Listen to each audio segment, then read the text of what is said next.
On your question about families and children, so that's one of the great reasons that we are here for you, because we only do Africa, as I said, 24/7, 365. We don't focus on anything else. There is a plethora of choices when it comes to lodges, camps, whatever it might be.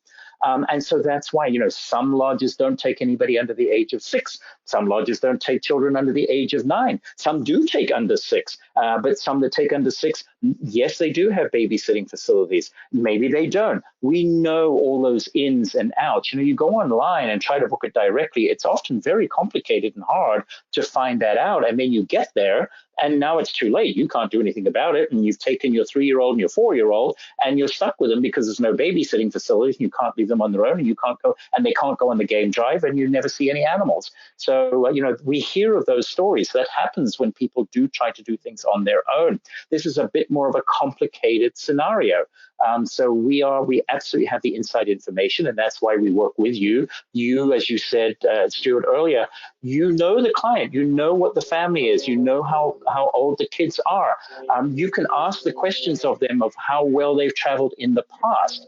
I remember many, many years ago talking to a lady, and she said that, she was taking her 4-year-old to Vienna. And I was like, wow, that's quite interesting for me. I'm not sure that Vienna is where I would choose to take a 4-year-old with all, but she was like, no, my 4-year-old eats caviar and does all sorts of crazy, and there's all sorts of things, and eats and so on, and travels very well. I'm like, great, well, good, then they'll love Vienna. So these kind of things you have to know and you have to be very aware of, and then we can choose and recommend the lodges and the camps that will work best for that makeup of the family. Similarly with accommodations, not every lodge has accommodations where you can put younger children and have them separated.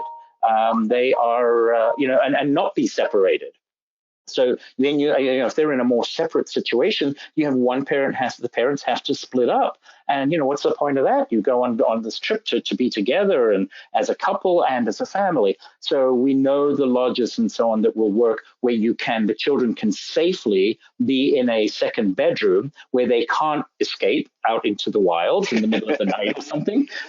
And you as a couple can rest assured and sleep comfortably knowing your children are safe and that they're also able to enjoy the game drives and so on. So there is really a huge, huge choice when it comes to that. And we really know the ins and outs, and also, how long you need to book in advance to make sure that we can get those accommodations, because they're not everywhere. It does vary from lodge to lodge. And so then you take the knowledge of your client, we take the knowledge of our product, and we marry these two pieces of information together to create the absolute perfect trip of a lifetime.